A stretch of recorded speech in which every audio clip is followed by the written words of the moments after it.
biggest factors that I see facing the global economy of today is how do we re-inject growth into the developed countries is, I think, a really important factor for us to look at.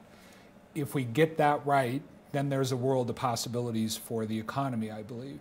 If we don't get that right, I think it's going to be left up to those growing economies of the world to pull the rest of the world along with that.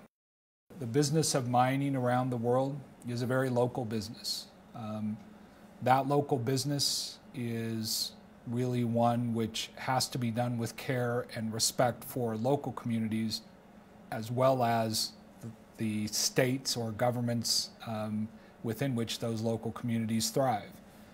And I think for us right now, given the headlines for where gold price is, for record gold prices, record earnings for companies, I think countries and communities, leaders of those global governments, people are looking for what share of that should belong to us. And I think that's an appropriate thing to talk about.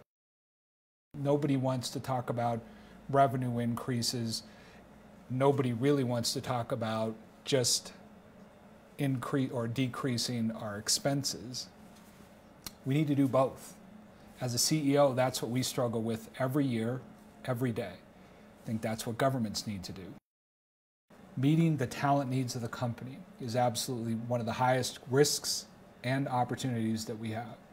And so we embrace that as a management team, I think at every level in the company. All the gold in the world fills up 2 Olympic-sized swimming pools. There is not very much of it. That's why it's called precious. Nobody can make more of it. We can discover it, we can mine it. But I think people view gold as inherently valuable.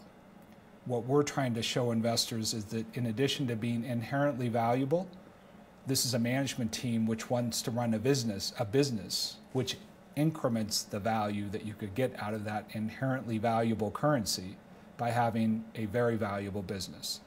And that means it's the confluence of capital for growth, but return of capital to shareholders, acknowledging both. I think our approach has changed to recognize that we need both a small I innovation and a big I innovation. And that approach, I believe, innovation starts with a cultural change. Because without a culture which is a learning culture, which accepts failure and celebrates success, innovation won't thrive.